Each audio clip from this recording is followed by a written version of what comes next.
Paper beads. Isn't that just for kids? That's what I thought years ago, but not anymore. Now that I've gotten into all of the different paper styles of jelly printing, National Geographic CitraSolv, into Suminagashi, paper dyeing. I mean, it's endless and limitless, and I just have so much fun. And I find it so hard to decide what to do with my paper. I've made books, I've made journals. The problem is I don't want to rip up the originals. I love them. They're so beautiful. I always want to kind of keep them for good, you know, and that's awesome because now I realize I can make digital prints of them. So I take photographs of all of my papers that I really, really love. I photograph them and then I put them in my computer, and then I'm able to print them out and use them on all kinds of stuff. I've actually been able to put it on products, but right now on the paper beads and on the paper jewelry, it's really been a fun project. And that's what we're going to look at today. We're going to look at how to make some paper beads, and we're going to start on this little trek and see what we can make.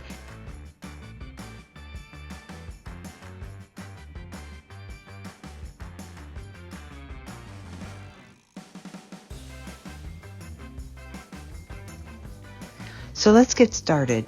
Like I mentioned, I work with a lot of the digital prints. I'll take photographs of my paper and then print them out on my computer. Besides printing them out on the computer, I have templates, and the templates are printed on the back, so I don't have to draw on the front of my papers, and I can just print them out and then take them to my desk and start cutting them out so I can start rolling them. So now that I have my printout of the paper that I've selected, I now need to trim off the white border. My printer doesn't print all the way to the edges, and I don't want the white border to be on the end of my beads. So I take my time, just trim out the white, and then since I've printed the template on the back and I've chosen to do a rectangle type of bead, you'll notice the same measurement from top to bottom, all the length of the paper. I think this template is about a 1/2 inch, so the beads will be a 1/2 inch. And I'll just go through and I'll cut all my strips.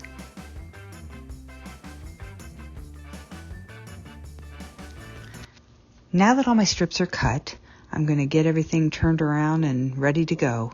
I'm using a bead roller, and I find that to be the easiest for me to roll nice, even, tight beads. I'll show you another way that I have done it before I got the bead roller. I used, the stirrers that you use in your coffee, and I have done those, but I just cannot get my beads wrapped tight. And here I'm just trying to show you the best way to do the bead roller. And these are the best beads that I've been able to make, is using the bead roller. And it comes in 3 different sizes, the bead rollers that I got. And I have them listed if you're interested, but you can make beads just about on anything, whether it be a skewer, one of those bamboo skewers that are in the kitchen, or you can use the stirrers. But I find that I like the bead roller the best, and I'm able to get a nice, real tight, even bead, as I'm able to control it a little bit better. Whereas with the other, I'm not able to. So this is some Mod Podge that I'm using to glue the ends. I want to really make sure that the end is secure and pretty well hidden. I don't want my end to be real prominent as I make the earrings. So I put a lot of Mod Podge on it, and then I finish it off on the outside because I'm going to be glazing over it anyways. So it just works out real well this way. So here is another print. This is Suminagashi, which is actually the Japanese art of paper marbling, where you float ink on top of the water and put your paper on top of it, and the design is transferred to the paper. So I'm trimming the border off because my printer doesn't print all the way to the edges, and I don't want the white border to be present when I roll my beads. So I've printed the template on the back, And this is going to be a triangle that I'm cutting out. And what you see here is the first cut. You can't really use it. You could use it for something else, but to keep everything standard for the earrings, that piece just isn't going to work. So here I am cutting out all of the triangles for my beads.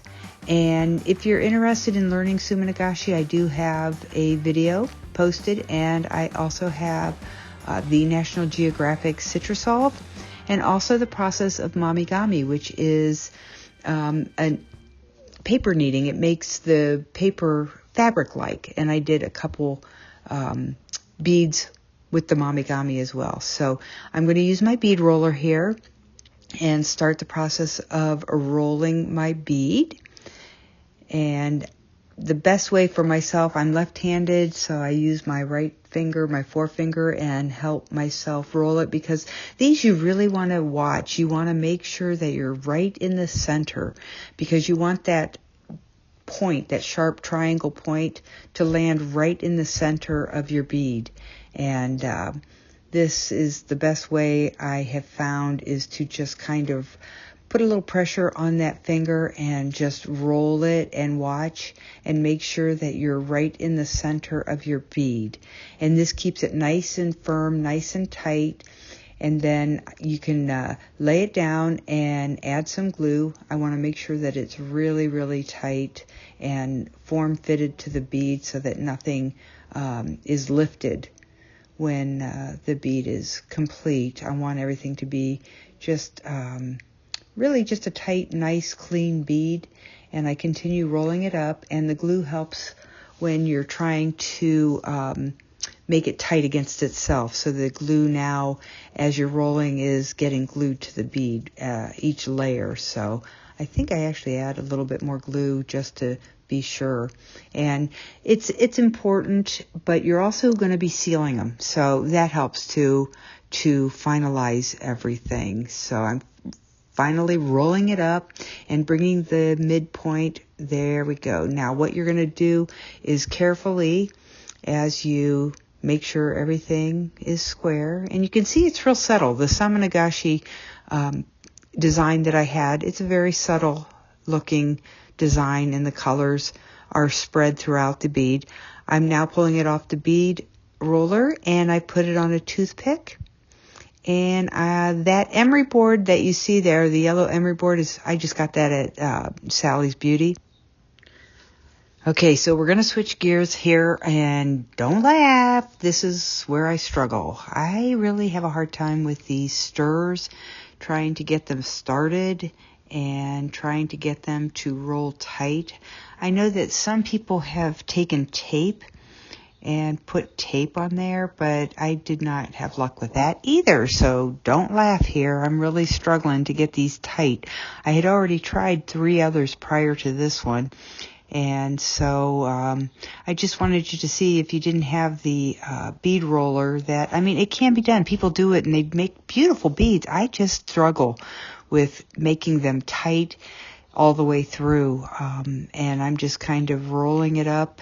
And this is this rectangular bead where it's 1/2 inch at the top and 1/2 inch at the bottom, and trying to roll that bead as tight as I possibly can. I kept thinking it was off center, but that was actually the texture in the design. So I was kept looking at it thinking, oh, it's off center, and now add a little bit of glue. And boy, did I add a lot of glue, and I ended up having it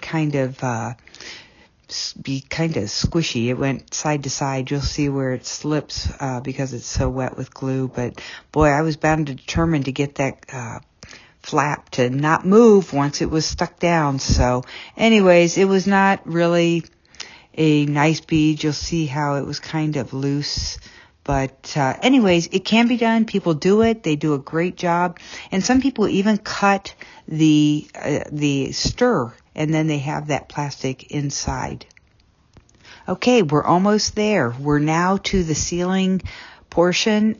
I have my beads on a toothpick, and I'm going to use the Mod Podge. I have a matte finish rather than a high gloss.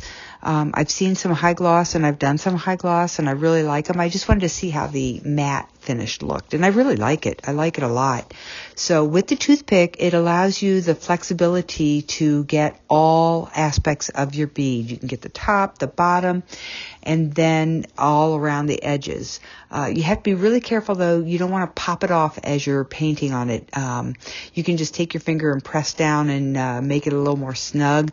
I did pay close attention to the flap where the ending of the bead as you roll it up is, because I want to make sure that that's really sealed well, because I don't want it lifting once the earring is made. So you can do 1, 2, 3 coats, however many you want. You can use Mod Podge. You can use any kind of sealant. You can use, even some people use clear nail polish and paint on the nail polish onto their bead. But I really like the Mod Podge, and again, I really like the matte finish. And this is the styrofoam, or that was an emery board that I used to put my my finished bead in to dry. And what I'm doing now is I have a cylindrical, one of those cylindrical where you have the triangle and the point. So I'm just making sure that it's covered real well, the top, the bottom, and especially that teeny tiny corner, the ending of that roll, so that it doesn't come undone. All right, we're finally here. It's time to make the earrings. I have a 2-inch head pin, which has a flat bottom to prevent the bead from falling off. I did put another seed bead on, then put the paper bead on top of that, our finished sealed paper bead, and now place another bead on top of that as a decorative element. And I have a flat nose plier that I secure down and make the entire earring pretty tight, and make a 90-degree angle with the wire towards myself. And then I have round nose pliers that I place in the bent area and start to pull the wire up and over to make a loop, and hold it taut and twist a little bit. And then I have wire cutters to trim off the excess. And then I take my round nose pliers again and finish off and close up the loop for the earring. Now I have my ear wire. I already pre-opened it so that I slip it right into that loop that we made. And now I have to close it up with my flat nose plier, and we have our first earring done. Voila! I do have a video on how to make ear wires, your own ear wires, with in 2 different ways. One similar to what we just did, and also with a wonderful tool that I have. Just as I found a new tool to make the loops for this second earring, the Beadsmith Looper. I have a 2.25 millimeter looper. That's what this is. And it's awesome. I just found that and I love how it works. You take the plier, I put the earring all together. The hardest part is trying to maintain, make sure everything is really tight together, because I don't want my beads to be real gaping and moving around a lot. So you just place it within the plier, and as you squeeze it, it cuts off the edge and then finishes off the loop for you. It's pretty amazing. I really, really like it. I can see myself making some necklaces with this, taking my paper beads and then putting a loop on either end of it. Now I'm taking my round nose pliers and finishing off the loop and closing it up, really, because that doesn't totally close it up. And then taking my ear wire and placing the ear wire on, taking my flat nose pliers and closing that ear wire up for a nice pair of earrings. Yay, it's so fun. Okay, now we have our rectangular earrings, and these are going to be a little bit different, not much. This one is going to have metal beads on the bottom. So I've taken my cylinder bead and placed that on top of the metal beads. And then I'm going to add smaller beads that are the same shape as what I had on the bottom, and put those on top there. And I'm going to use my looper, that beadsmith looper, to finish it off. It just makes everything so consistent, and it's so easy and so quick when you can utilize the tools that are at hand. They're just really, really helpful if you really are interested in getting into making some jewelry. You know, anything that helps is amazing. So here we go again. It makes the loop, and then just got to close it up a little bit because it didn't fully close it because of the bead that I have there. So I just close that up real quick, and then I'm able to attach an ear wire to it, and we will then have another set of earrings. Again, like I said, I have videos on how to make other paper earrings and how to make ear wires 2 different ways. So there you have it. So fun. I hope you have fun doing this. If you have any questions, leave them in the comments, and I'll be sure to respond.